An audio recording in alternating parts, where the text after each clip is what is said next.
प्रणाम मित्रों। तो चलिए आज हम लोग राम कुमार वर्मा जी की जीवनी को पढ़ते हैं। इनका जन्म 15 सितंबर 1905 ईस्वी में मध्य प्रदेश के सागर जिले में हुआ था।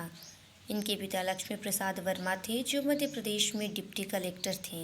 उनकी माता श्रीमती राजरानी देवी थी जो एक कवयित्री थीं, अर्थात उनकी माता कविताएं लिखा करती थीं। उनकी प्रारंभिक शिक्षा नरसिंहपुर तथा जबलपुर में हुई। बचपन में उनको कुमार नाम से पुकारा जाता था। 1922 ईस्वी में वे 10वीं कक्षा पहुँचे। इसी समय प्रबल वेग से असहयोग की आंधी उठी और राम कुमार वर्मा जी राष्ट्र सेवा में हाथ बटाने लगे। 1929 ईस्वी में प्रयाग विश्वविद्यालय से हिंदी में एमए में प्रथम श्रेणी प्राप्त किया। उन्होंने नागपुर विश्वविद्यालय से हिंदी साहित्य का समालोचनात्मक इतिहास विषय में पीएचडी की उपाधि प्राप्त की। अभिनेता बनने की राम कुमार वर्मा जी की प्रबल इच्छा थी, अर्थात वे बचपन से ही एक एक्टर बनना चाहते थे। अनेक वर्षों तक राम कुमार वर्मा प्रयाग विश्वविद्यालय के हिंदी विभाग में प्राध्यापक रहे तथा हिंदी विभाग के अध्यक्ष भी बने। उन्होंने 1966 ईस्वी में अध्यक्ष पद से अवकाश ग्रहण किया। काव्य संग्रह पर उन्हें हिंदी का सर्वश्रेष्ठ देव पुरस्कार मिला है।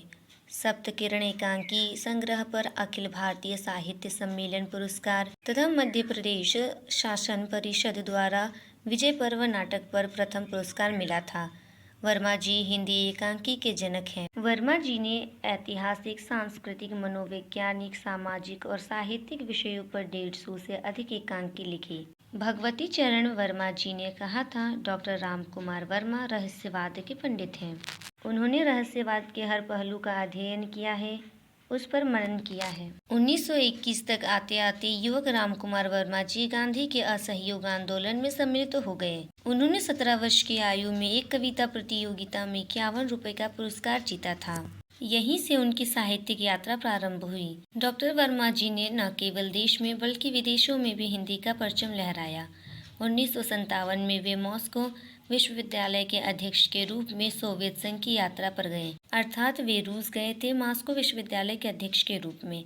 1963 ईस्वी में उन्हें नेपाल के त्रिभुवन विश्वविद्यालय ने शिक्षा सहायक के रूप में आमंत्रित किया। 1967 में वे श्रीलंका में भारतीय भाषा विभाग के अध्यक्ष के रूप में भेजे गए। हिंदी साहित्य सम्मेलन प्रयाग ने उन्हें साहित्य वाचस्पति की उपाधि से सम्मानित किया। उन्हें पद्म भूषण से सम्मानित किया गया। उनकी मृत्यु 1990 ईस्वी को हुई थी।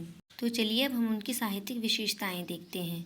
वे हिंदी भाषा के सुप्रसिद्ध साहित्यकार, व्यंग्यकार एवं एकांकीकार माने जाते हैं। नाटककार और कवि होने के साथ समीक्षक एवं अध्यापक के रूप में भी उन्होंने हिंदी साहित्य सृजन में महत्वपूर्ण भूमिका निभाई है। आधुनिक हिंदी साहित्य में उन्हें एकांकी सम्राट के रूप में जाना जाता है। उन्होंने नाट्य कला का विकास करके नाटक को जनजीवन के निकट पहुंचाया है। उन्होंने मानव के मनोविज्ञान के अनेकानेक स्तरों का संवेदनात्मक चित्रण अपने नाटकों में किया है। उनके एकांकी भारतीय संस्कृति के संपूर्ण दर्शन कराते हैं। भारतीय आदर्शों का कलात्मक चित्रण करने में डॉक्टर राम कुमार वर्मा जी बेजोड़ हैं।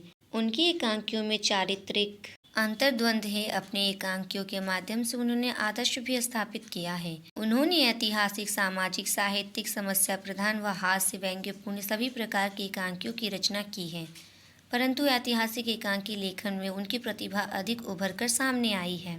तो चलिए अब हम देखते हैं कि उन्होंने कौन कौन सी रचनाएं की है। पहला है काव्य, वीर हमीर, चित्तौड़ की चिता, अंजलि, हिंदी गीति काव्य, चित्ररेखा, अभिशाप, निशीथ, जोहर, आधुनिक हिंदी काव्य। तो चलिए अब हम उनके द्वारा रचित नाटकों को देखते हैं। शिवाजी, चारुमित्रा, औरंगजेब, आखिरी रात, नाना फड़नवीस, महाराणा प्रताप, तैमूर की हार, विजय पर्व और उनके ऐतिहासिक नाटक है एकलव्य, उत्तरायण और अहल्या, अर्थात ये तीनों नाटक इतिहास की घटनाओं से संबंधित हैं। तो चलिए अब उनके द्वारा रचित एकांकी संग्रह देखते हैं। पृथ्वीराज की आंखें, रेशमी टाई, 4 ऐतिहासिक एकांकी, मयूरपंख, ऋतुराज, कौमुदी महोत्सव और रूपरंग। तो चलिए अब देखते हैं उनके द्वारा रचित आलोचनाएं। साहित्य समालोचना, हिंदी साहित्य का आलोचनात्मक इतिहास और कबीर का रहस्यवाद। यहीं पर उनकी जीवनी समाप्त होती है। धन्यवाद।